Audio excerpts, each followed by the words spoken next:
Good morning everyone. आजकल हम अपने कल्चरल रिलेशंस को इस्टेब्लिश करने के लिए एक दूसरे को व्हाट्सएप पे मैसेज करते हैं या सोशल मीडिया पे एक दूसरे से कनेक्टेड रहते हैं।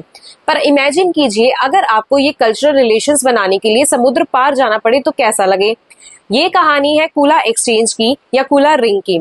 इसका कंसेप्ट सबसे पहले ऑब्जर्व करा था मेलानोविस्की ने और कूला रिंग के ऊपर यूपीएससी ने भी अपने एंथ्रोपोलॉजी के पेपर 2024 के एग्जाम में इसमें क्वेश्चन पूछा था और अब हम इस वीडियो में उसी क्वेश्चन के आंसर को, इसकी स्ट्रक्चर को डिस्कस करने जा रहे हैं। तो क्वेश्चन आया था 10 मार्क्स का, जिसको आपको 150 वर्ड्स में लिखना था। क्वेश्चन था कि आपको शॉर्ट नोट लिखना था कूला की कल्चरल रेलेवेंस के ऊपर। तो इसके स्ट्रक्चर को अगर हम डिस्कस करें तो इसमें सबसे पहले आपको इंट्रोडक्शन में इसके बारे में बताना है कि इस कंसेप्ट को मेलानोविस्की ने अपनी बुक आर्गोनॉट्स ऑफ वेस्टर्न पैसिफिक में डिफाइन करा था। तो सबसे पहले इंट्रोडक्शन में आ जाएगा मेलानोविस्की और उसकी बुक का नाम आर्गोनॉट्स ऑफ वेस्टर्न पैसिफिक। फिर आप ब्रीफली कूला एक्सचेंज या कूला रिंग के बारे में बता सकते हैं। इसको आप एक डायग्राम से बना सकते हैं।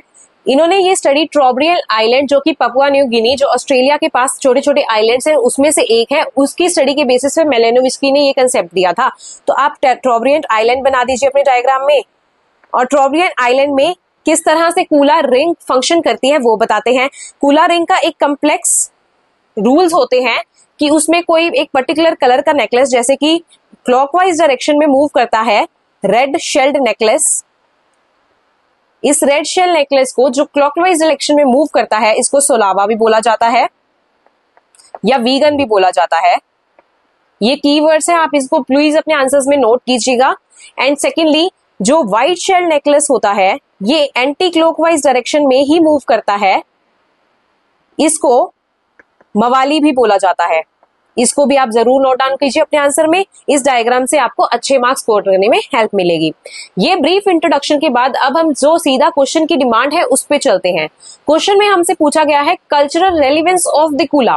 अब कूला रिंग हमने डिफाइन कर दिया, इसके कल्चरल रेलिवेंस की अगर बात करते हैं तो आप हेडिंग लगाएंगे कल्चरल रेलिवेंस ऑफ द कूला। तो इसकी कल्चरल रेलिवेंस में आते हैं कुछ पॉइंट्स, जैसे कि डिफ्यूजन ऑफ द कल्चर होता है। जब ट्रोब्रियल आइलैंड का एक पर्सन दूसरे आइलैंड्स में या दूसरी लोकेशंस में इस नेकलेस को लेकर जाता है तो ऑल्दो नो डाउट एक इकोनॉमिक ट्रांजैक्शन तो होता ही है, इसके साथ साथ वो अपना कल्चर भी इस आइलैंड से दूसरी जगह पे कैरी करता है।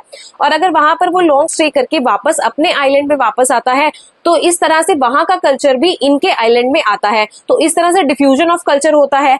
सेकेंडली, ये अगर वहां पर जाते हैं ये तो कुछ तरह के ये रिलेशंस बनाते हैं या कुछ शादी के रिश्ते भी यहाँ पे डिसाइड हो सकते हैं, किसी की मैरिज फिक्स हो सकती है। तो अलायंस फॉर्मेशन भी इसका एक कल्चरल रेलेवेंस हो सकता है। थर्ड, यहाँ पर अगर ये एक जगह से दूसरी जगह मूव करते हैं तो फोक टेल्स, फोक स्टोरीज, इन सब चीजों का डिस्कशन होता है।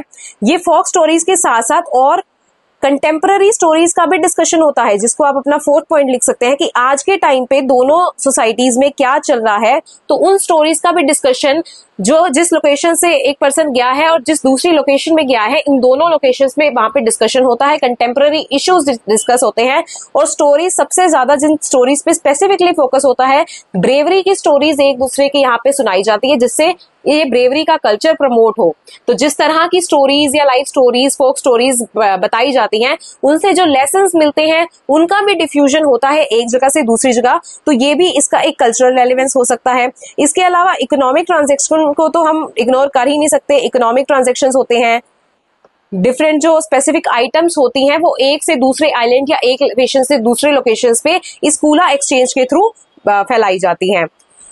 इसके अलावा दोनों जगह के लोगों के बीच में एक म्यूचुअल ट्रस्ट का रिश्ता बनता है, उनके जो रिलेशंस होते हैं वो रिन्यू होते हैं। तो ये थे कुछ कल्चरल रेलेवेंस कूला एक्सचेंज के। इन पॉइंट्स को आप एज सच इतना छोटे पॉइंट्स में ना लिख के इनको थोड़ा थोड़ा एक्सप्लेन करेंगे। जैसे एग्जांपल के तौर में जब मैंने आपको डिफ्यूजन बताया था, उसकी डिफ्यूजन हेडिंग लगा के आपको एक्सप्लेन करना है कि एक जगह से कल्चर का दूसरी जगह पे मूव करना डिफ्यूजन होता है और वो एक पर्सन के मूवमेंट की वजह से ये होता है। कंक्लूजन में हम लिख सकते हैं कूला एक्सचेंज हमें दिखाता है कि किसी भी जगह का कोई इकोनॉमिक ट्रांजैक्शन है वो सिर्फ इकोनॉमिक ना होके, या प्रिमिटिव सोसाइटीज में स्पेसिफिकली इकोनॉमिक ट्रांजैक्शन को सोशल इशू से सेपरेट नहीं किया जा सकता। इसके लिए एक कीवर्ड यूज होता है, दैट इज सोशल एम्बेडेडनेस, इसको आप अपने आंसर में जरूर से यूज कीजिएगा। तो सोशली एम्बेडेड होता है प्रिमिटिव सोसाइटीज में या ट्रॉब्रियन आइलैंड में, जो मेलानोव्स्की ने देखा कि इकोनॉमिक ट्रांजैक्शंस को इनके सोशल इश्यूज जैसे कि मैरिज, किनशिप, ये इन सब चीजों से सेपरेट नहीं किया जा सकता। तो इनका कूला एक्सचेंज दिखाता है कि इकोनॉमी कूला एक्सचेंज ट्रॉब्रियन आइलैंड में सोशली एम्बेडेड है। तो आप इसको अपने आंसर के साथ कंक्लूड कर सकते हैं। तो ये था कंसेप्ट कूला रिंग और उसके कल्चरल रेलिवेंस का। इसी तरह से और भी प्रीवियस ईयर क्वेश्चंस के डिस्कशन के लिए चैनल को फॉलो करें और अपनी क्वेरीज को कमेंट सेक्शन में जरूर पूछें।